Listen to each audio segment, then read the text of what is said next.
about 5:30, so we'll get started.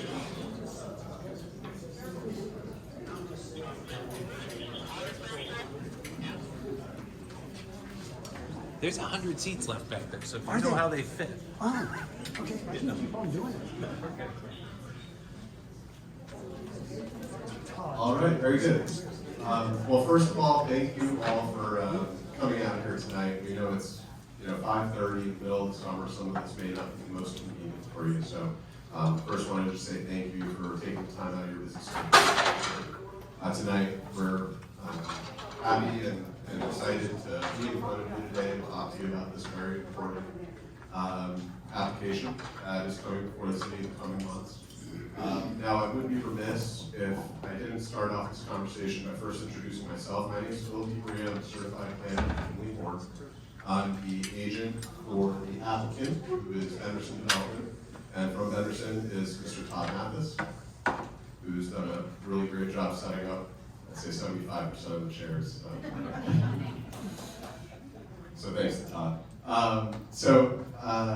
I want to start off the meeting by just saying that we've engaged. We recognize that this application that you see before you today is right on the northern border of, or comes up across Laurel Park.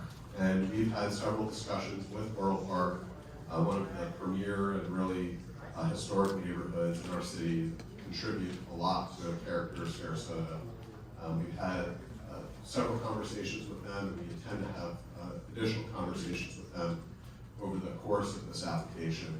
And in fact, just last week, we asked the city for an extension of time prior to filing an application for us to continue to have those conversations with Laurel Park. So albeit this being a comprehensive plan amendment that is required to run on the city's schedule, we've delayed our formal application until we can have real meaningful input with the community around us. The other thing that I'd be remiss not to mention, what we're going to be talking about tonight are largely colors on a map. We're talking about comprehensive plan amendments and rezonings, and a lot of these are esoteric. So for anyone in the room that is disappointed that they won't see a site plan in front of them today, I sincerely apologize, but at some point in the future you may see a site plan, but tonight is not going to be that. We'll do our best to answer any and all questions that you have as it relates to those comprehensive plan amendments and the rezoning. We're here to answer those questions. We're here to have an open, honest dialogue. We're here to have a really respectful dialogue. And so we'll take any and all questions at the end of this very short presentation. So thank you very much, and we'll go ahead and get started. So first and foremost, we put together this diagram just to showcase what Benderson has acquired over time. So Ringling Boulevard is located on the very top of the screen. You can see the Ringling bikeway improvements. And as we shift south, it encompasses the county admin building, the parking lot on that parcel, as well as the parking lot to the rear of that parcel, as well as that small parcel on the east side of Pine and north of Morrill. So it's an assemblage that crosses streets and also encompasses a lot of parking, as well as a building that really has a lot of deferred maintenance. We tried to summarize the application in this one exhibit. The existing future land use can be seen just at the top left. So right now it's a combination of downtown core, urban edge, which is that brown piece, and then mixed residential, which is that blue piece. The proposed future land use can be seen in the bottom left, and that's a proposal to amend the comprehensive plan to change the entire north of Morrill piece to downtown core, and then everything south of Morrill would move to urban edge. And then once again, that parcel to the east would also go to urban edge. Now the zoning is a little bit different. We thought this was a very important part of the discussion. We wanted to not just bring forth the comprehensive plan amendment without there being a reasonable amount of certainty in terms of what the zoning would look like, because the zoning piece is ultimately informs what can be built on the property. So on the right side of the screen, you'll see the existing zoning that really matches the comprehensive plan today, and that's downtown core up against Ringwood. Downtown edge, as you move south, once you cross over Morrill, it turns into RSM 9, and that stands for residential.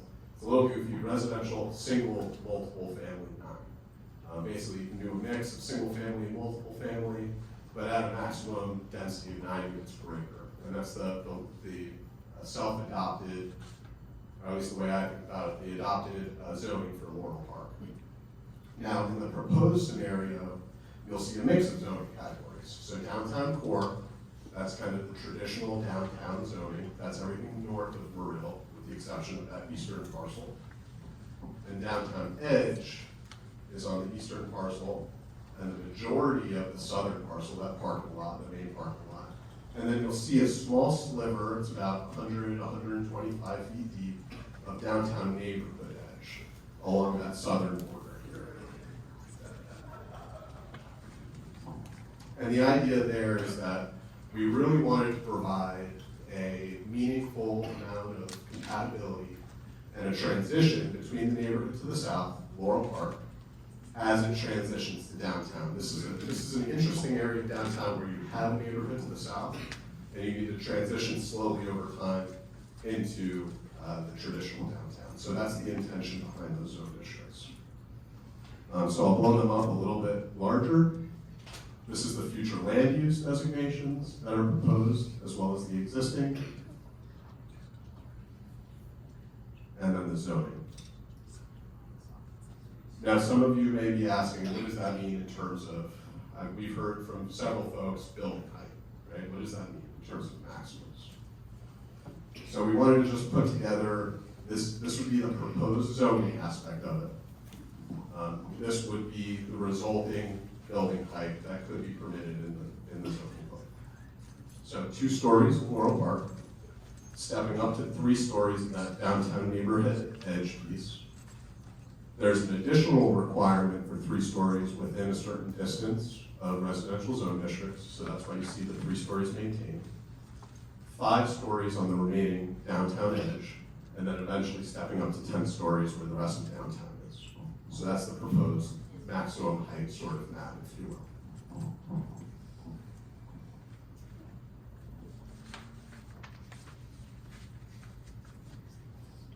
Once again, I just wanted to kind of state that we realize these are colors on a map, but we think that they provide us a certain level of predictability. And we recognize the importance of Laurel Park, and we'll go quickly on to questions that everyone may have. So as far as housekeeping is concerned, we're absolutely going to start with that gentleman right there. Well, I had a question about that prior slide. Yes. While you were on there. I'll flip back in just a I don't moment, know, sir. but what was the height on I can't read it from here, the larger block that goes to downtown core? What's the height of that building? 10 stories. 10 stories. Yes, sir. Just one moment. So just housekeeping. Just wanted to give everyone, there's a lot of people in this room. We had a couple workshops recently. We just want to be organized. So if you raise your hand, we realize it could be a while till we get to you, but if you raise your hand and you try and raise it as we go left to right over the crowd, we'll do our very best to get to you. There is a recording here sitting right in front of me. That's for the city's sake. I may need to ask you to just repeat your question to make sure that it picks it up. But we'll do our best to get to everyone tonight. We do have to wrap up at 7 p.m. Okay? Very good. Yes, ma'am. This is just housekeeping, but we can see that a lot better if the lights were a little dimmer because they're shining in our eyes. We can do our best with that. I'm gonna do a bad job to start. But.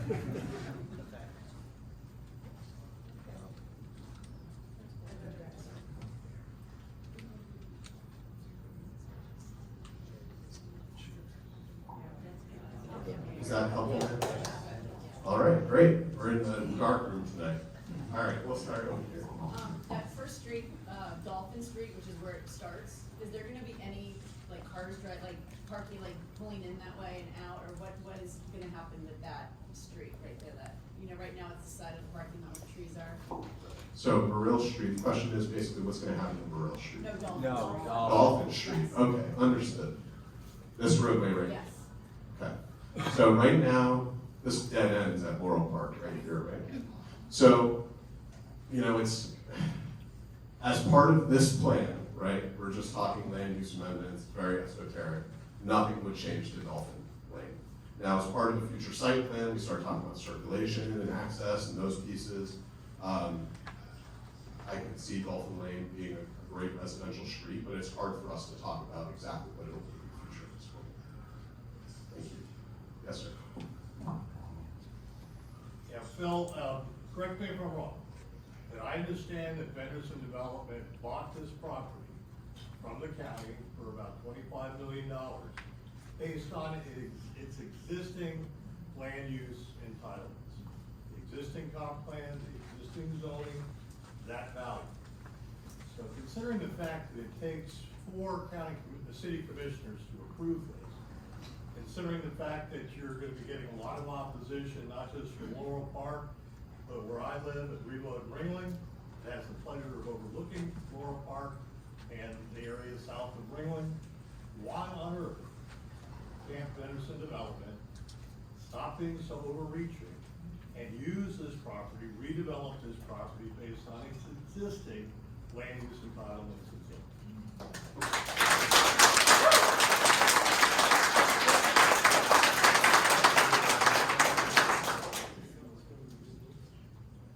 They certainly could, I think is the answer. There are existing entitlements, you're absolutely correct. We think that this could make for a much better project that's more valuable both to the neighborhood and the city as a whole.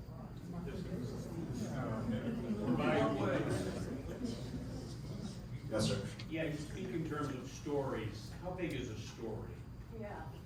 So a story in the city of Sarasota can run anywhere from, I think the maximum at ground floor is 14 feet. Maximum at ground floor is 20 feet. And it can run up to a maximum of 14 feet per story. Now, you've seen probably some applications that have come in that have talked about interstitial space. That's a large part of the discussion of the city right now. I can't comment on that. That has nothing to do with this application, but just to answer your question, 20 feet at the ground floor and up to 14 feet on floors above the ground floor. So what does that translate in terms of feet for 5 stories? Could do math. I'm a planner, not great at math.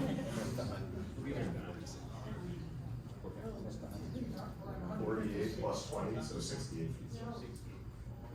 Yes, ma'am. I strongly oppose any rezone to this property. Benderson bought it, they knew what the zoning was, like everyone in the neighborhood, and everyone mostly buys property. But you're talking about heights, you're not talking about setbacks, you're not talking about density, you're not talking about any of those things. I think you're giving a very general, sugar-coated picture of this, and so those things I'd like you to address. Understood.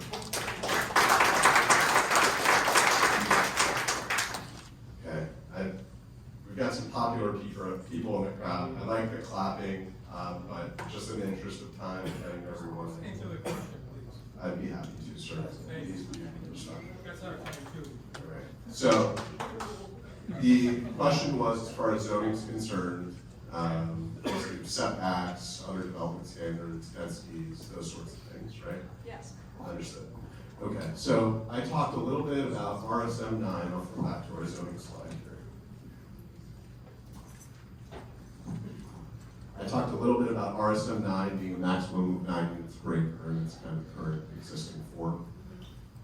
Downtown neighborhood edge permits up to 12 units per acre, and downtown edge permits up to 25 units per acre. Now, that being said, there have been amendments done at the city level to attempt to spur private contributions to attainable housing. So bonuses are available for some developers. So those numbers that I gave you, in the downtown edge portion, there is an opportunity to utilize the affordable housing bonus as well as in the downtown core portion as well. And what would that bring those to? If they were maximized, a developer could quadruple their base density. So what number? I'm sure Benderson knows these numbers. I don't think somebody doesn't know these numbers. So 25 units per acre, right? For downtown edge, that could increase up to 100 units per acre with the provision of affordable housing. Hey, who's just says no rezone, raise your hand. Woo! Excuse me, since you've got that slide up, would changing the mixed-use designation allow for live local? Or how would that affect it? That would be up to an interpretation by the city attorney. I can't comment on that. So the answer is yes to the audience. And if you don't know what live local is, you want to research that. Because it adds an addition to what we're talking about, densities and interpretation. Could you finish answering my question? I'm sorry, you didn't talk about setbacks and the change of setbacks, and that is a big thing too. Sure, so I don't have, I don't want to misspeak on setbacks specifically. I know downtown core, downtown edge, generally speaking, or what we call, downtown core specifically, is what we call a zero lot line district, so it permits building up to the edge. Now, city staff also incorporated into these zoning text amendments that are upcoming, will be in front of the city on August 7th, are requiring additional setbacks on primary streets to allow for additional pedestrian widths. So the intention behind those is to spur private development to make donations without a taking, without a legal taking, to provide some additional setbacks. So the thought process there is that there will be additional setbacks required in certain areas of the city. On downtown edge and downtown neighborhood edge, there are required setbacks. So those aren't zero lot line districts. Could you please tell me what they are? Between 5 and 15 feet, I believe. 5 feet? Yes, sir. Thank you. Yes, sir. So, For your patience. this doesn't really tell me too much. I understand you just walked. What is the process? You're doing a community meeting on the project now, which is just telling us you're going for the new urban zone. Are you going to have a site plan that shows the uses,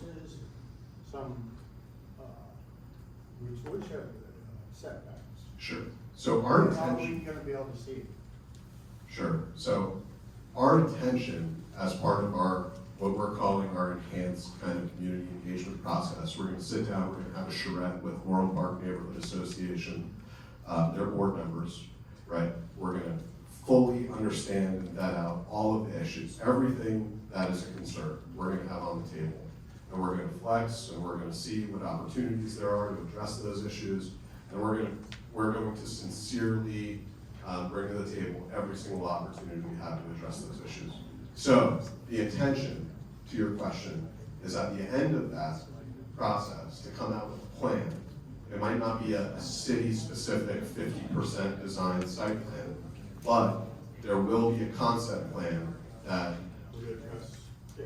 precisely height, setbacks, densities, all those things will be vetted out. And when would you expect that to be? We're hoping to have that completed in about 2 months. Great. Yes, sir. So can we ask a question about what percentage of the residents are going to be under what they call a fixed income plan?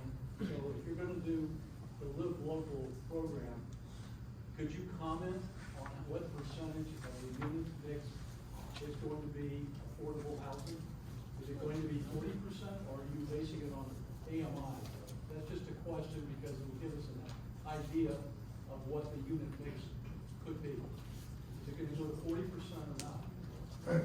No, great question. So this is the second time the Live Local Act's been brought up. So I do want to dive a little bit deeper into this. So Live Local Act, for anyone that doesn't know, there are basically 2 options. A 10% option, which permits you to do a residential use in any zone category, like a commercial category or an industrial category. It allows you to do residential uses there. And the idea there is that if there are areas of the city or areas of the state that are primarily industrial, they'd like to open up opportunities for more residential to try and address a shortage in housing across the state. So that's the 10% piece.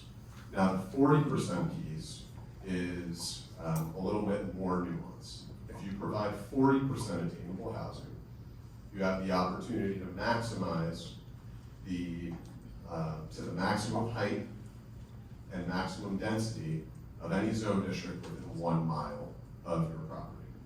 Okay, so just an explanation of live local there. In all of our conversations and of all the pro formas run, it's understood that this site specifically probably doesn't make sense for live local. I know there are other folks in the room that think that's exactly what's gonna happen here.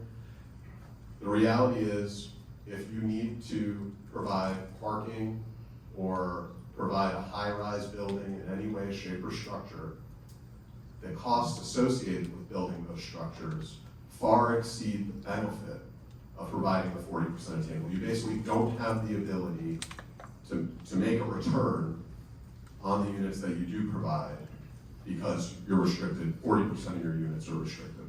Does that make sense? It's a little nuanced. We can have further conversations on it if you like.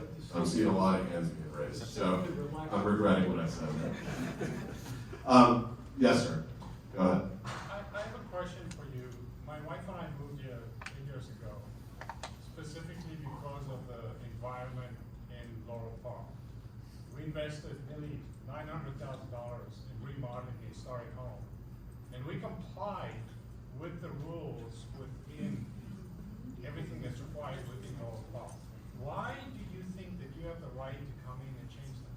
I don't understand that. The only thing I can think of is you just want to make money at the expense of everybody who lives here. And it feels unfair. So I'm wondering why? Why don't you do something for the neighborhood that would do something for Laurel Park instead of just want to make money at the expense of everybody else who moved here and invested in this community? I appreciate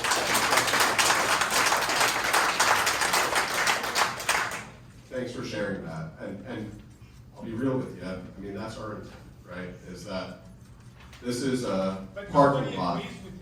The whole community disagrees with you. I think everybody here knows you want to make money. There's nothing we've heard that says you want to add to the neighborhood. Adding 10-story buildings in there is not adding to the neighborhood. Drop the application. You know, any city resident? I'm sorry. Is there any city resident that wants this? No. Anybody in this room? No. Anyone? Sir, I'm really sorry to ask you, but I tried to establish some house rules, so we're just going to continue. But thank you. Yes, sir. Thank you. My concern is what you're doing, I understand, will bring the Living Local Act to apply to Laurel Park, where if nothing is done, Laurel Park will maintain its character and not have to deal with any of the Living Local Act. And stay local, we don't have to stay rules. Have you thought about any plans which will let Laurel Park remain untouched, so that Living Local will not affect us, and the state will not come in and tell us how to regulate our housing? So, once again, and great question. I think the perception is that what we're trying to do here is apply the Local Act. Is that correct? That's not our intention. Well, I understand, but Right. if Well- you're changing zoning in Laurel Park, you're gonna suck us into that. No, sir. No, sir. So once again, our intention is, right, like I said earlier, what we're trying to do is we're going to be meeting with the community. We're going to be performing a charrette with the community with Morrill Park, right? And as part of that process, we'll be able to vet out sort of what would be an appropriate transition from downtown into the neighborhood, right? And so if we looked at a map, I wish I had the future land use map across here, as far as how Ringling Boulevard is treated up and down Ringling. If you go east-west to Ringling, you'll see that downtown edge, it's a transition over time. What I'm saying is, you're in the bound, the only thing that appears in the boundary of Laurel Park is that one piece there. We don't want, leave that alone. Develop it under the procedure for 847, something like that. That's it. And any plan you have that will tell these people that will leave Laurel Park untouched. So if I might add some historical information as it relates to RSM 9 versus what the audience is seeing with the proposed request for a change in zoning to downtown edge. To the gentleman's point, whether he's lived in the town for 20 years or 20 minutes, he's invested in an area that is residential. And again, for the edification of those here, and pass this on to neighbors that weren't able to make it, it was quite a feat for the Laurel Park Neighborhood Association to successfully work with, because we are interested in successful collaboration, to establish RSM 9 to protect exactly what this gentleman was looking for and this gentleman is looking for, and perhaps future residents within our community probably would be attracted and would be looking for. So I put that out as a historical observation that I don't feel many people, but some do, have an intimate understanding of how much effort. We're not talking fighting, we're talking about getting along. It's a collaborative effort. How much effort has gone into our ability to protect an area that is historic, that draws an individual to make that investment? So is there a question? The question that I will get to is simply this. If I understand correctly, the request is to change the zoning. Is that the only option that would allow the investor to have an opportunity to develop this particular parcel? Or are there other options other than changing the zoning? That's one question. And then my follow-up second point, well, I'll let you go with that. Do you mind, Phil? Yeah, sure. Hey, I'm Todd from Benderson. So, you know, we'll just start off with it. I'm going to answer that because it's a good question. You know, our intent with this process, let's just get back to process. We filed an application, which, to Philip's point, is a little vague. It's a big idea. And it says something. And it facilitates this workshop, which is when we get to hear your thoughts, your feelings about Laurel Park and everything that, you know, we knew a lot about. We know the neighborhood. It is a very special neighborhood. And our hope is to, and it's very aspirational, and we may not get there, but our hope is to sit down and look at what's there, which is a parking lot with a fence that faces Dolphin, what could be under the existing zoning, which is something, and where we want to go and what's important to the neighborhood, not just the immediate neighbors, but the neighborhood. And then to sit down with design professionals and come up with a plan that all in all across the whole property, because it's a big property in the city. That's a lot of land in the city. It's not a small block. Is there a version of a project in the future with setbacks and building heights and building look and landscaping and the whole thing, which the community and we both embrace? It might be very aspirational. We might not get there, but that's the goal of that process. And when we go through that process, you know, to the extent you're willing and able to participate, and the city's not specifically involved, I think that'll be kind of the what. And then the question, to answer your question, is then the question is the how. So if we get there on the what would you like to see there versus what's there, what could be there in a way that you never saw, right? You never had any meaningful input in beyond the one neighborhood workshop and a site plan. You know, then we answer the question, how? Is it with a rezoning and a comp plan amendment, or is there another means? I don't know the answer to that question because I still don't know the what yet.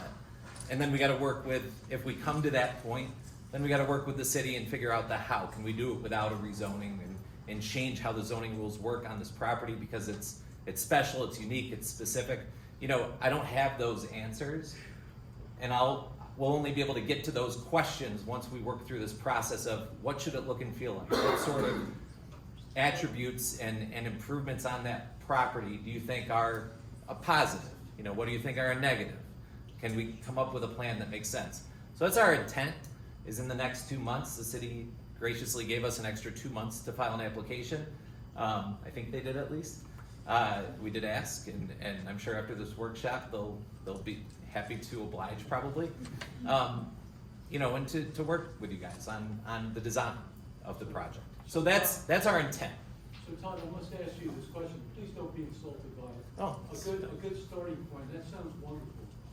Would Benderson be willing to sign an affidavit that under those circumstances in perpetuity, that you would pursue and utilize the provisions of the Live Local Act? Because it gives you incredible power with the local commission, as you know. Yes or no? I'll answer your question. It's a yes or no, but I'm going to answer it clearly. Is if we got to a point where there was consensus on a project and that was the absolute requirement. Listen, I've had other neighborhoods in this county, very smart, organized neighborhoods who were well represented. Pelican Cove is a neighborhood. You could go talk to them, who had a sign a deed restriction. We were happy to stand behind what we said we were going to do. It's a question of whether we can get there in terms of the project. So it's a no. Well, it's a yes, I've done it before. Yes, ma'am. So you did mention quite accurately, this is a large footprint. It's a lot of property. And I think if we were to hone in on where there's some concern, it is largely with the zoning of Laurel Park and Laurel Park specifically. I don't know that you'll have a lot of tears shed over that very large, highly developable property where the county building is now. I am gonna reiterate a little bit of some of the themes here, and maybe we can concentrate on that, which is we don't wanna lose our neighborhood designation, and the transition is very squishy, uncomfortable language, because we don't see it as a transition, we see it as a boundary. And again, it's one we've all invested in, and it means something to us as a community. So what we're asking for is, can you come to us with a plan that does great things, make all the money you want, you know, neighbor condos, high-end condos, restaurants, etc. But why does it have to take away the neighborhood designation in that zoned area? So. Which was my question. Was that Is your there an question? alternative to your zoning request, which that question was not answered? An example was given, which I think is excellent for us to understand, with a partner in our area, but is there another option? Right. So I'll start by saying that this is a unique situation where RSM 9 really followed. I've walked Morrill Street, as I'm sure countless of you have, hundreds of times. I used to live at the end of Morrill Street on Osprey. And there's a stark transition, right, as you're moving east to west. Morrill is one of the few streets that actually has some commercial on it. It's neighborhood supporting commercial, but there's a daycare on the corner of Osprey and Morrill. You head west, there's a lot of multifamily in here. Some of it's non-conforming in terms of densities, in terms of uses. But the character here is very different than the character deeper in Laurel Park. And I hope most of you would agree with that. As you move west. Are you aware that there used to be a school on Morrill, that area actually had a school and houses before the parking lot? So it was residential, it was not the parking lot it is today. So that portion of land is in the Laurel Park boundaries and should remain RSM 9. You can build a project like the one between Devonshire and Alderman, which everyone knows what that project is. You can build that type of a project there, which is a very large property, very dense. You can do that exactly on that piece of property you have now under the RSM 9 zoning. If anybody wants to look, go look at the project on Devonshire and Alderman between Rawls and that is allowed, and everyone would be very happy if that's what you did. Well, I think you make absolutely heard. I hear you, and thank you for bringing up the school that was there previously. So my point being, though, is that our intention is that as part of this process, right, we're going beyond this binary yes/no question, right? I was asked the question before this workshop: how can we improve neighborhood engagement, right? Rather than just having a community workshop where folks show up and they say, I don't want this, or I do want this, right? How can we improve that dialogue? I think what you're saying is we want to do a charrette so we can show you pretty things that aren't allowed in your zone district now. If you tell us you're gonna do RSM9 zoning houses there, I personally would, I think a lot of people would be very pleased with that. There's not a problem with what you can do now. It is zoned, it finishes our neighborhood perfectly. I've also heard that the Benderson is potentially trying to buy the property to the left, so, or to the right of it, the yellow property. So I mean, you know, those are things you hear. And so Benderson does have a way of overreaching, which you stated yourself, Todd. And you're absolutely not telling us anything. All you're saying is you want to get as much money out of this project as you can, and that's wrong. He's trying to co-opt this community. Yes, it's You're trying to bully wrong. us. It's just wrong. You're coming in here and you're bullying us. Yes, sir. So, first of all, just a comment, don't make the mistake of thinking this is just a parking lot, because it's a boundary, okay? It's a boundary that this neighborhood is fought hard to maintain.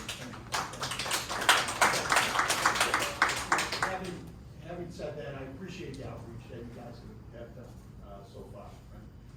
But the fact is that we're looking at, and I'm listening to words like may, it's our intention, our hope is that we can do this.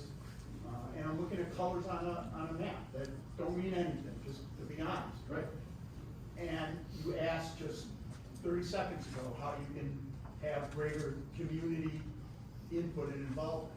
What I would ask, and again, a simple yes or no would work well, is if, not just with the board of Laurel Park, but with this community, if we, once a site plan exists, if a meeting like this with the community could take place, and we could have a more concrete discussion about what the proposal looks like. I think just, we haven't specifically defined what we think, how we think that charrette should go, because we're open to your thoughts, right? So if it's a, just let me just, hold on, let me just finish. So if the thought is among the 110 people here today, that the 110 people who are here and, or 90 of you and 20 of your friends. Wednesday afternoon in the middle of August. Yeah. Understood. I'm getting to the answer I think you want. If you want to come together and work through this charrette with us, with the goal that there's a goal. Maybe we'll get there, maybe we won't. We'll spend the time, we'll spend the effort. We hope you will too, to participate. And that would be the goal. The outcome would be a site plan with a lot of specificity that you could sink your teeth in. We can't do it right now like this. We're not the right people to do it. Yeah, you're But that's, Existing zoning, you're trying to co-opt us. Yes, ma'am. Thank you for being patient. Oh, thank you. I didn't want to waste my question on housekeeping. But I hate to bring up a dirty word, but in many other situations, the Burt-Harris Act has been brought up. When a developer purchases a property and an adjacent one has been rezoned or the comp plan has been redone to accommodate it, then the developer will, or entity will threaten to sue the city if the same is not allowed for this developer.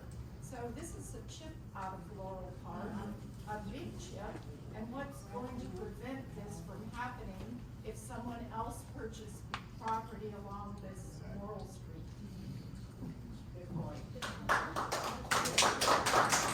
I start by saying I'm not an attorney, but every single application that goes before a planning board or a city commission has a very specific set of criteria. And without getting too far into it, there are basically two types of hearings, but the criteria for review on a comprehensive plan amendment is legislative. Basically, there's a list, but the idea is that we have to prove the public benefit associated with a comprehensive plan amendment. The rezoning is a little bit different. It's quasi-judicial. There's a very specific set of criteria we have to go through and prove in a semi-judicial-like process. But I'm not sure if that answers your question directly. Well, I've seen in many cases the public benefit can have nothing to do with the surrounding area, so I think this could be the case here. Thank you. Back to you, sir, and then Mr. Levesque. Earlier in your early opening remarks, you were talking about the existing zoning, and what I heard was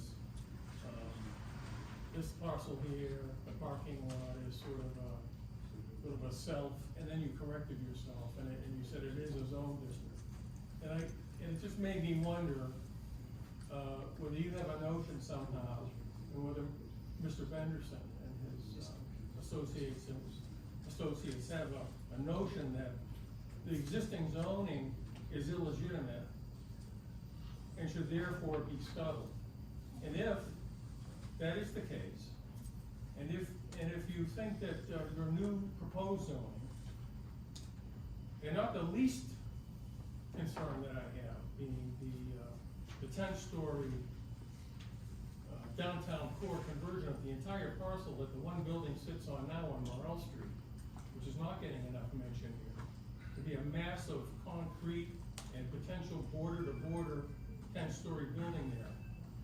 So basically, with your proposal here being a new urbanist friendly doctrine, what the heck is it that's so different about having the transition on Morrill Street where it is now with the existing zoning, instead of pushing your idea of a transitional zone into an area that isn't described, has never been discussed as a transition area back 20 years ago, when this matter came to the city commission under the auspice of being brought into part of the Andres Duani zoning code.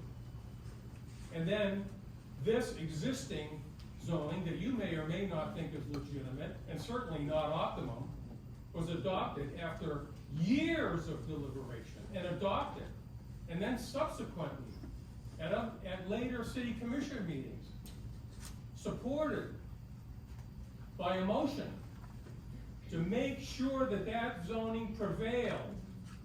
What is it that's so different and so hard to understand? What is it that makes this zoning, as if I'm standing on Morrill Street, any worse than the zoning you propose? I don't think there's an answer to it, but if there is, I'd be very interested in hearing. Understood. Yes, sir. Is there an answer? Is there an answer? Do you think the zoning is legitimate? Can you tell me why your zoning proposal is superior to the zoning here as it exists now? That's a question. Sure, I'd be happy to answer that. If you give me one moment, Dan, I'll do my best to just answer this. So could you go back to the future land use map, the proposed change in the comprehensive plan? You can't change the zoning unless you change the comprehensive plan. That's the most important thing on the table. And here it looks like there's no change, it's turquoise on, or light blue on both. Could you show people what you propose to change on the comprehensive plan? One moment, I just want to answer this person, then I'll tell everybody what you're hiding. Let him answer the question. Mr. Lopez, just please, I promise you I'll flip back to whatever page you like. Well, it'll help make the point people see it while I'm explaining it. Dan, you're next. Okay, what? You're next. We're next, we're not skipping over you, don't worry, alright? So, We understand the question. We're gonna go to the comp plan map next. Just let him answer the question. Phil and Todd, the client, your client. Okay, this is not just about this. Okay, it's about the comprehensive plan. Dan, let That's him what makes answer it the super first majority question vote. and then let him So get right back. now, and this is of importance to the hundreds of people at Revo as well, our land use committee is really up in arms about this. We'll see what happens with our board and our members beyond it. But you talked about a step down into the neighborhood. Right now, just south of Ringling, as it is to the north, it's downtown core. Okay, that's 50 units per acre, 10-story buildings, and then there's a strip of brown, okay, from Orange to US 301. That's half the height and half the density. And then beyond that, it's Laurel Park, which is basically single-family homes and villas and so forth combined. So what you're proposing for the very first time is to make an incursion, not only into Laurel Park, this has never been done, to take away part of their protections, very first time, but also the very first time to take that brown and replace it with urban core, doubling the density, doubling the height. And I can tell you, I'm not just the only one that's concerned about the domino effect. If you can have the first incursion to urbanize Laurel Park, some of the developer's gonna come in and say, well, Benderson got it, I should get it too. If you could, for the very first time, double the heights and double the densities just south of Ringland, some other developer's gonna come in and say, you gave it to Benderson, give it to me too. So this is huge. This is not just a matter of taking a parking lot and convincing the Laurel Park board that you're gonna have a pretty site plan. It's much bigger than that, and you need to stop.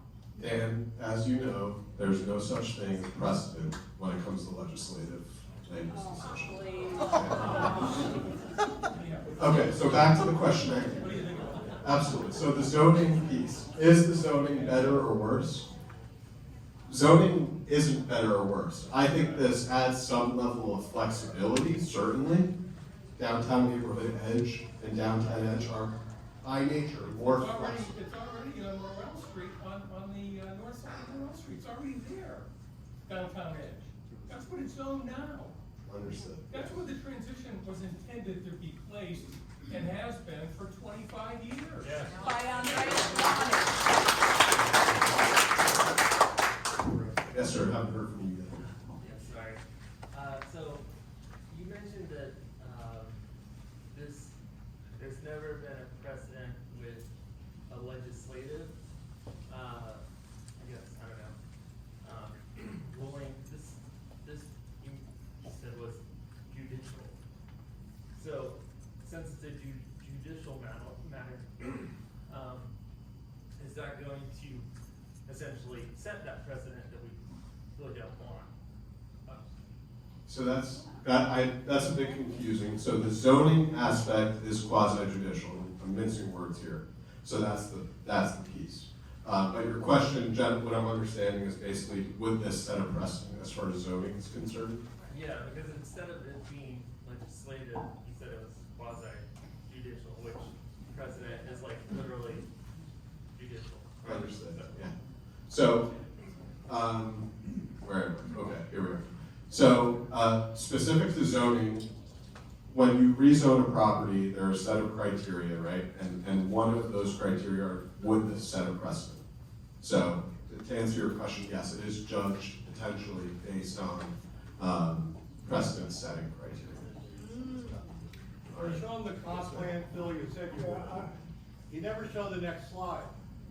Is it so damn? The future land use plan, you just had it up. I will flip to it. While you're changing slides, I'd just like to provide to you, as well as to Benderson. In 2 short weeks, we've had over 148 people sign a petition in the heat of the summer. I'd also like to provide a copy of the city. Thank you. Thank you. I'm sorry, we had another hand. Ma'am, I haven't heard from you. Yeah, so, when a developer comes in and they're looking at purchasing a piece of property, they go in and they evaluate, is this gonna be, same thing when we bought our house, is this gonna be worth our money? Are we gonna get a return on our investment? So, if this does creep in, because this is what it is gonna do, it's gonna creep and it will continue to creep, but what is the maximum density of that property area that they could put? How many units could they truly put in that section of property? Maximum. On the property as a whole, Yes. so currently 121 units are permitted on the property as a whole. Today, and with Correct. the change of the zoning. 201, but that doesn't account for the attainable housing bonus that we mentioned, and that has not been adopted by the city yet. But So we're looking at 121 close to to 200. 400 potentially, a double, 40% more. No, so it's a 4 times multiplier to the pieces that would be zoned downtown core potentially.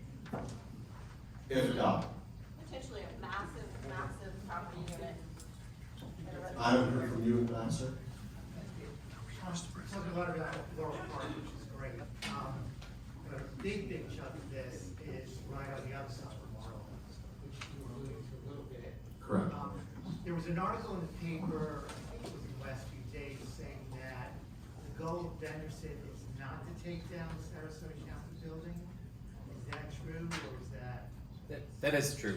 What we intend with the existing building is to reface it. Essentially, it'll go down to steel, and possibly mix the uses inside the building, possibly re-tenant as an office building, but to keep that primary structure in And would the height place. of the building stay the same? The building was actually built, it can physically accommodate an additional 3 stories on top of it as is without, you can literally build on top of the building. That runs into height questions with the city, so what is our intent today? What would it cost? What would you get? We haven't worked through any of those questions, nor the question about total height. I'll say something you may actually like, so you'll have one. That's one of the ugliest buildings I've ever seen in my life. So, fixing that building up, you have a yay in there, at least one of us, because I stare at that building from my house every day. But the concern still is what you will put there, and I haven't heard this conversation, I know everyone's thinking about it a little bit. The roads throughout not only Laurel Park, but even Ringling right now, since we put the bicycle path in, it's a one-lane road. Pine, one-lane road. I don't know, and if you look at it right now and do a traffic study, you'd be very happy because half the people aren't here. But during season, I can't get out of my driveway on the Ringling right because we're down to one lane and we got bicycles. I think if we increase that density, it's gonna be a safety issue for those bicyclists, which really concerns me.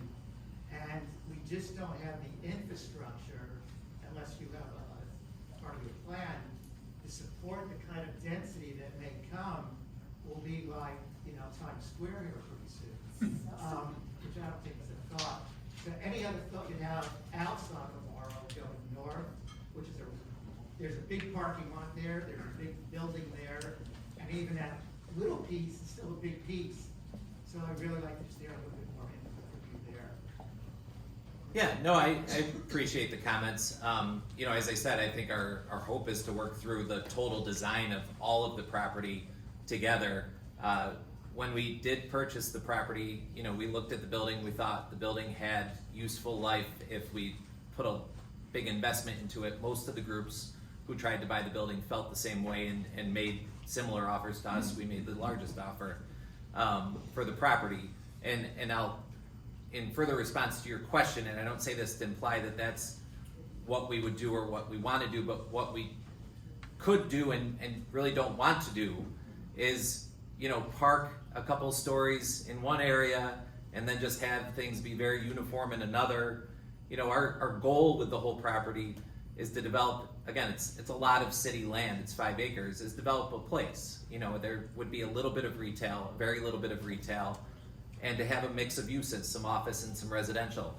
We think that's what fits the area, and it'll complete those blocks, and hopefully we can do it in a way that the city and again, I know there's a lot of distrust in this room right now, but that your neighborhood would be pleased with and happy with and proud of. That's our very aspirational goal. But we could be gotta work very through the happy and process. pleased with what we have now.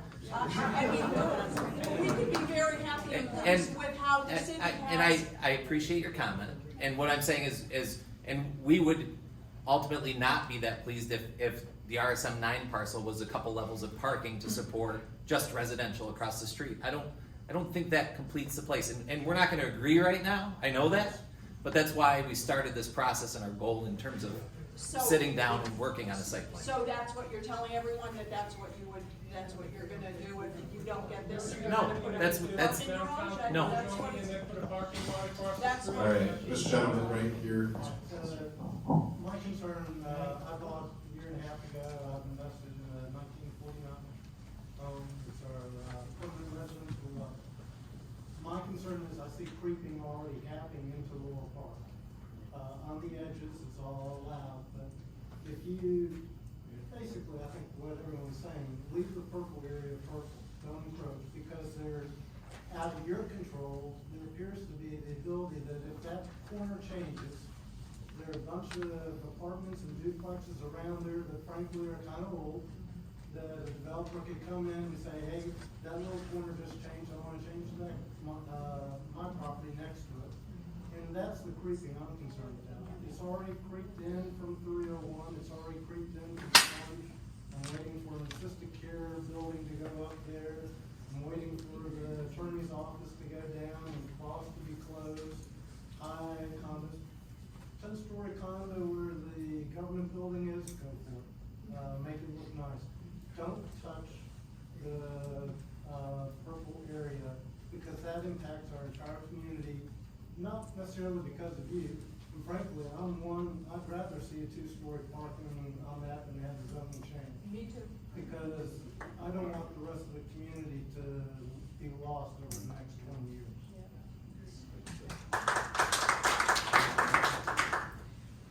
Look, I'm new here, so maybe I'm misunderstanding something. But it seems like both of you have done a lot to talk about how you're really invested and willing to partner with us in a variety of different ways to come up with a proposal that could allow us to use this land but keep the zoning. If that's really true, then why have you gone to the extensive effort and the extensive money that has come into submitting this application in the first place before you've even spoken to us about it? If you really were invested in partnering and invested in developing a proposal that is built on consensus in this neighborhood, then why have you started with the application before starting with developing that relationship with us? To me, it's perceived as disingenuous, and I understand why there's people who feel distrust in this room for that reason. Sure, no, that's a great question. So I'll start with saying that with comprehensive plan amendments, and to someone on the outside looking in, I recognize that process seems like a silly way to, as far as procedurally to follow, but there is a procedure that we needed to file that certain date. Immediately after filing, we met with the Laurel Park Neighborhood Association Board.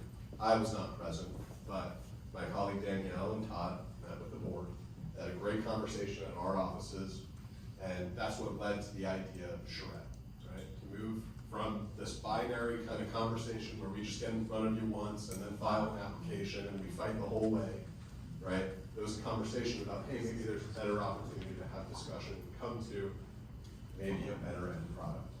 I recognize, once again, everyone's gonna groan, that's okay, but that's truly our intention, and hopefully that sheds some light as far as process is concerned. And we have delayed, as Todd mentioned, another 60 days. We've had the conversation with the city about allowing us additional time prior to filing the formal application. Right in front, that's great. I have a question in regards to the RSM9 parcel. You had mentioned that there's going to be a downtown neighborhood edge area that is approximately 125 feet deep on Dolphin Street. Could you please explain what the proposal would be for that 125 feet area? I guess it would be the gray area in the right-hand panel. Would that be some sort of parking, or would that be kind of, what would that be? So neighborhood edge is an interesting zone district. The way it reads in the comp plan and in the zoning code is that it's primarily residential. And the idea there is that, and this is best practices from the urban planning standpoint, is you have like facing like. When I first saw Dolphin Lane walking by, I mean, there's a fence up today, it's blocked off, it's completely severed from this parking lot. And perhaps there's an opportunity to line Dolphin Lane in a more meaningful way. That was the idea behind that strip. 125 feet deep, maybe it's wider, maybe it's a little bit shorter, but 125 feet is approximately the same depth as maybe like a townhome style product or something along those lines. Yes, ma'am, haven't heard from you yet. Can you have two different zones in a parcel, or would you have to separate those parcels? Yes, ma'am, you can have two different zones in the parcel. And you It's called can't split zoning. you can't combine parcels when there's a public street through them, so those would remain separate parcels? So that's a little, I want to answer your question accurately. So the city currently requires for any site plan to be approved that all parcels be combined. Right? We're not talking about site plans right now, so I don't foresee a lot combination until a formal site plan comes to the process. Does that answer your question? I think so, no, I don't think it does. So Okay. right now, there's no plan to close streets and merge and make this Oh, one that's big correct, parcel. that's correct, yeah. Yes, sir? So, I for one am very excited that you're planning to change that building, because it is ugly, right? The only suggestion I have for you, and I think I speak for the majority of people here, is if your intent is to do a transition into Laurel Park, you have that big parking lot behind that building, the existing building on the north part of Morrill. Use that as the transition, but I think everybody is asking, please don't touch RMF 9, leave it as is. If you want to do a transition, do it north of Morrill on that parking lot. Nobody's going to complain about that. But we're saying, please don't touch the zoning within Laurel Park. Understood. Thank you, sir. Next question? So what's the policy, how does the zoning change? Because the zoning has to change before you can actually come up with what you're really going to do. So how do we get the zoning, how do we have a voice in the zoning choice first? You will have a voice throughout this process, right? So maybe I didn't have maybe I'll cover process. That'd be perfect. Okay, great. I'm new to the area, so that would Totally help. okay, totally okay. This is what I do for a living, so Okay. I came from the right guy. Good. So there's two applications proposed. You have a land use application, future land use application. That's the comprehensive plan amendment, right? Your comprehensive plan informs your zoning. So the comp plan, if it changes as proposed, will then inform the zoning categories.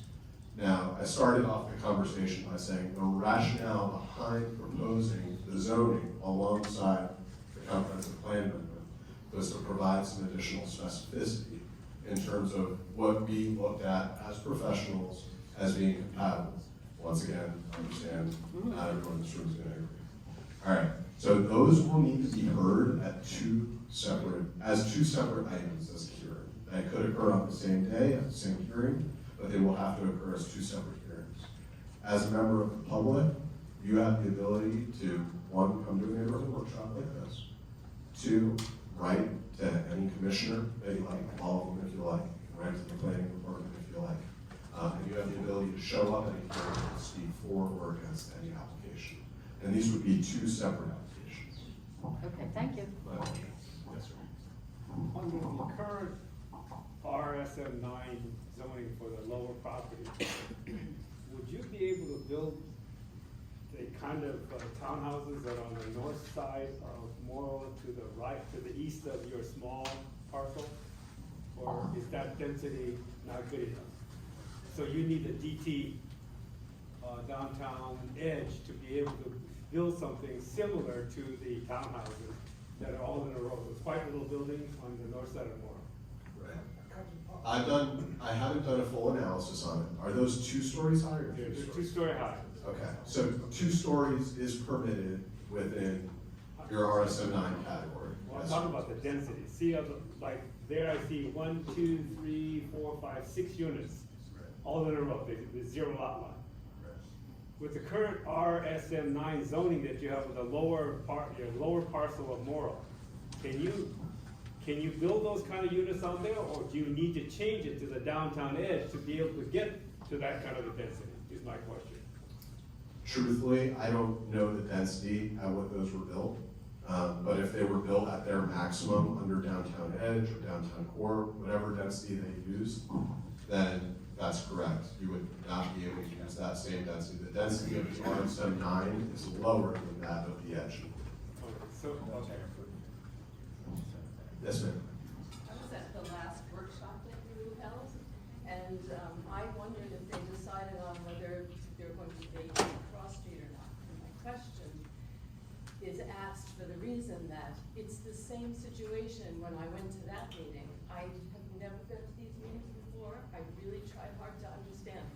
But when you ask people who have made an investment to make a decision on something you're unwilling to show us, there's no way that we can really make a true decision. And Cross Street, we don't even have too much guidance over.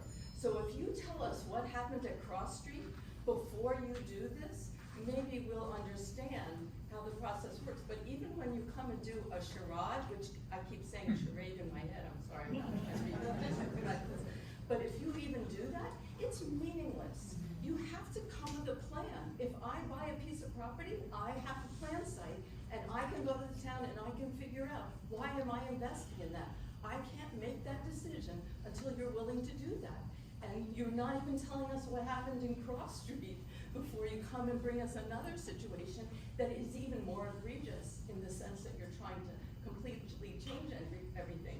And if people don't understand, we have no bearing on Cross Street in terms of what we say. At this point, we only have a bearing on what happens here because we have a zoning. So please think about not doing that. All right, next question. Yes, sir. Well, I'm probably one of the most cynical people in this room. And as Bill Freeman said, the only reason to have a company is to make a profit, the owners and the shareholders. And why would someone buy a piece of property zoned in a historic district without thinking that they could bulldoze a zoning change through and say, well, that's just business, you know? And then if you do it, Laurel Park is dead. 1 mile, if it can live live and they can change within 1 mile of that, that's Mound Street. Goodbye, Laurel Park. Back to you, sir. Can we go back to process for a minute, which is over there? The changing the comprehensive plan or changing the RS-9 zoning would require what type of, is that a supermajority or is that a majority vote in council? Comprehensive plan requires a supermajority vote when it increases height or density. Which would be how many people? 4 out of 5. So 2 out of 5 stop it. Correct. So, and I had a question earlier that I would love to just kind of revisit with you. But I'm going to preface that by saying this is a process that the community and developers are intended and have successfully done in the past, coming together, as Todd mentioned, working towards a mutually beneficial outcome. So you have to understand you're participating in a process that is in place because of this. So this is a good thing. This is a good thing. He wants to hear what you think. You want to hear what he thinks. And yes, we might not have clear delineation on what it is they want to do. Admittedly, that's concerning.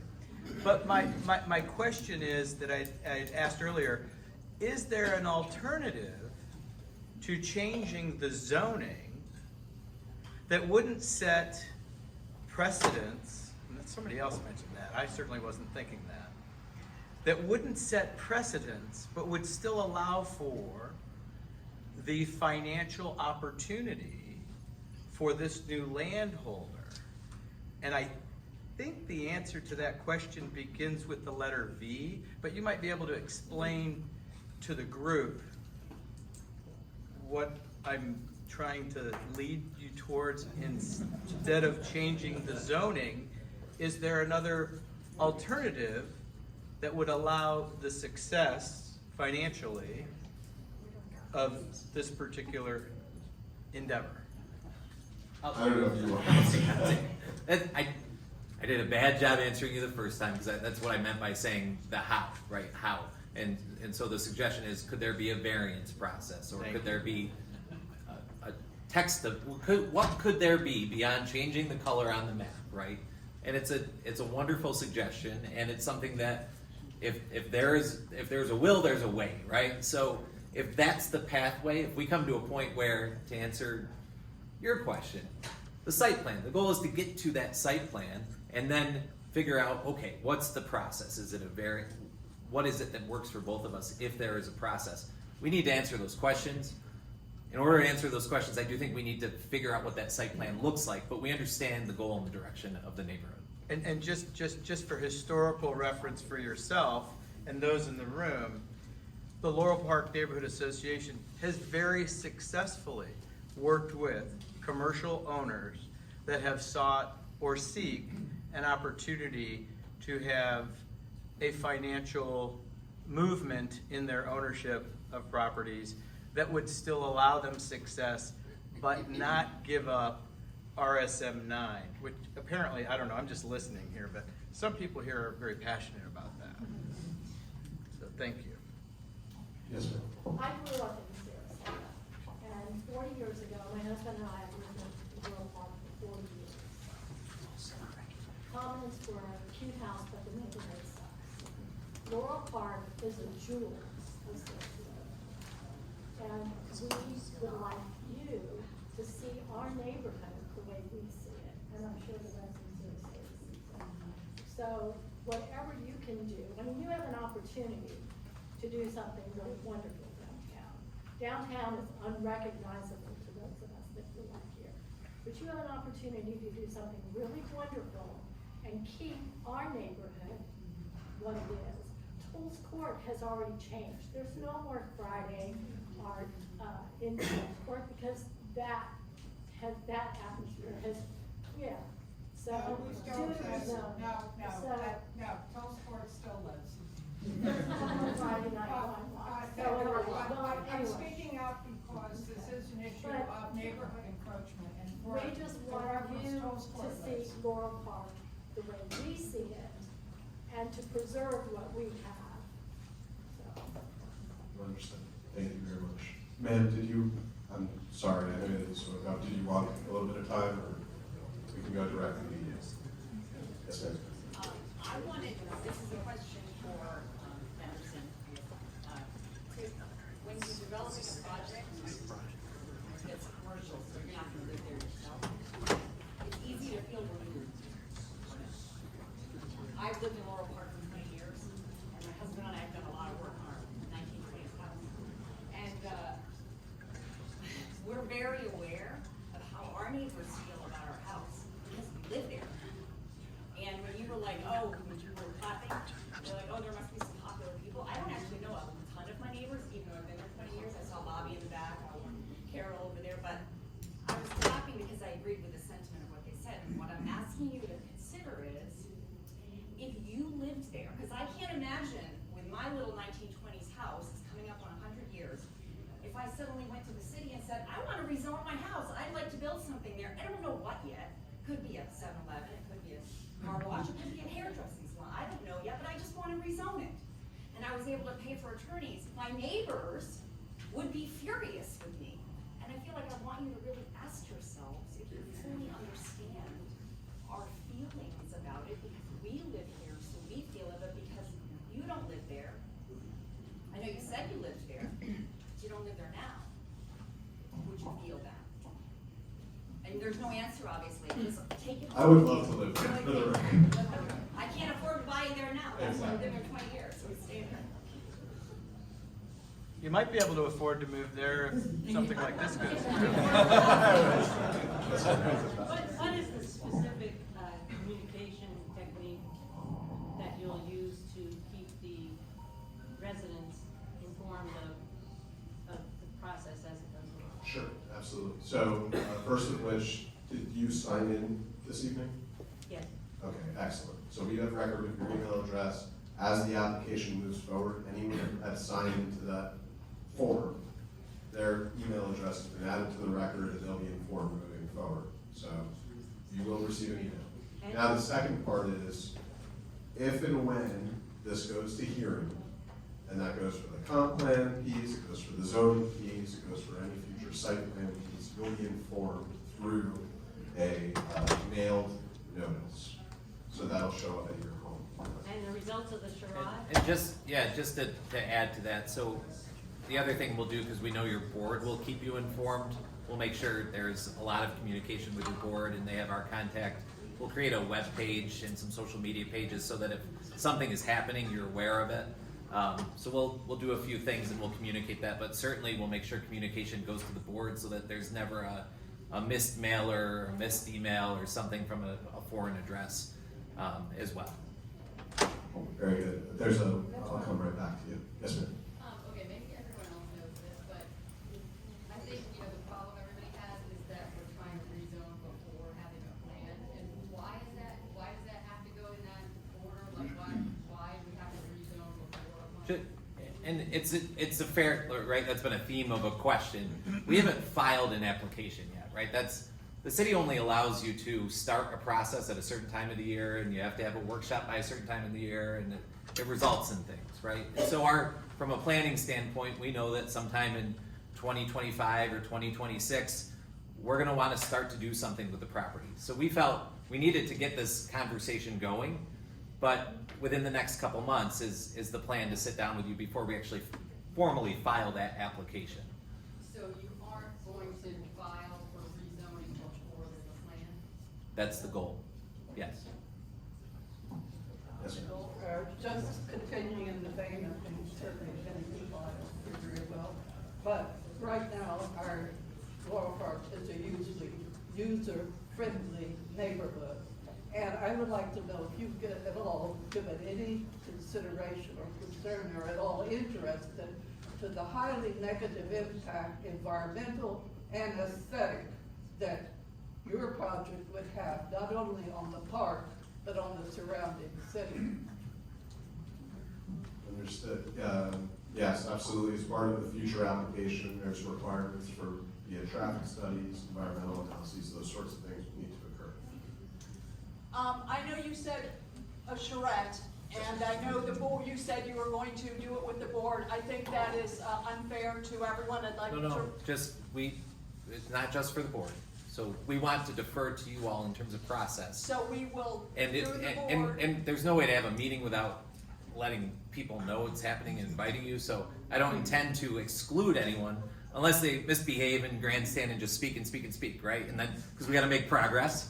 But no, we want participation. If we don't have participation, if we sit down with 5 people, even though they're your board directors, and then there's 20 people who felt like they were excluded and their immediate neighbors down the street and they had something meaningful to add, we're gonna have missed something important. yes, that's right. We appreciate it. Okay, so, and I just want to say once again, the transition was put in there, it was put in, there was a lot of time spent with the Duani plan. The transition, we have the transition now, you're asking us to transition it more, you're asking us to change our zoning. Those are unnecessary things. You can develop the property, you can transition to RSM 9 zoning, you don't need to push it to downtown edge and downtown neighborhood. That was on the north side of Morrill, that is what the plan has been since 2005, or 2000s, and there's no reason to rezone that property. You can do a beautiful project on that property, you have plenty of land, there's no reason you can't do a beautiful project that works with the Laurel Park neighborhood and finish our neighborhood boundaries in a really nice way that we can feel perturbed and safe in our neighborhood. Thank you. Okay, very good, thank you. Yes, ma'am, and then I'll come back to you, sir. Yes, ma'am. This issue does affect adjacent neighborhoods. I have to say, Toll's Court does exist. We are a recognized city neighborhood. It's a little bit off issue, but the artists still do open studios, not in the summer, but October through May. We have historic structures, and so when people are using the word domino, creeping, it has a palpable impact. And the issue is about what can happen, in street very close to our boundaries is very important. Understood, thank you for your comment. Yes, sir, sorry about the wait. Yeah, just going to point out that I, for one, don't know whether I like it, don't like it. I have no feelings about it because I don't know enough. And so just as a comment about process, it'd be a lot easier if you came in and said, we want to talk about this, we want to throw some ideas out, we want to do that rather than throwing out zoning. Because as soon as you say zoning, everybody in this room thinks we're the 12th level of Donna's Inferno, right? We're just going to help with that because that's just a no. So from a process standpoint, Yeah, you think you'd be a lot smarter if that comment went along with, everything over there on, the vacation of the street and those type of things. People just like to know kind of what plans are, as opposed to saying, here's what we want to do. And even though you haven't filed it yet, that's what it sounds like. It sounds a lot like you're saying, we know what we're gonna do, we're not gonna tell you, but here's what we need to do what we wanna do. And you're saying that's not what it is, so if you say that, I believe you. But it'd be really nice if you would come out and have a process that started that beforehand, before you started going to these. I think it'd make the conversations a lot better, a lot more well-rounded, and get a little more buy-in. Thank you. Very good, thank you. All right, we're gonna do a couple more questions and then we're gonna try and wrap up. Yes, ma'am. So the traffic situation in Sarasota, everybody knows that to be really untenable. But in the Laurel Park in particular, because it's Laurel Park, this kind of project is gonna really make, I don't know what it's gonna do, create a pedestrian zone where you can't drive cars anymore.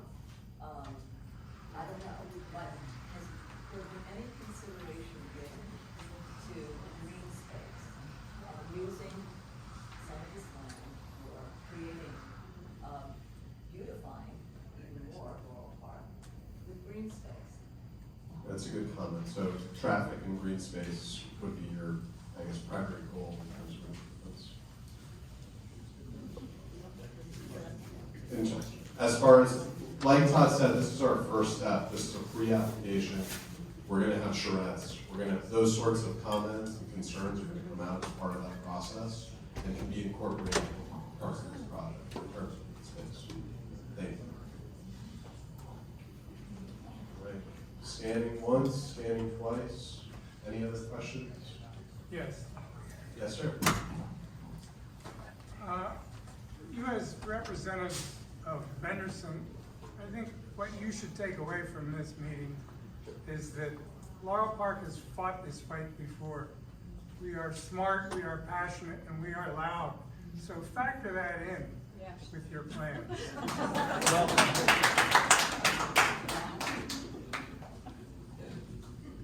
On that note, we'll close up.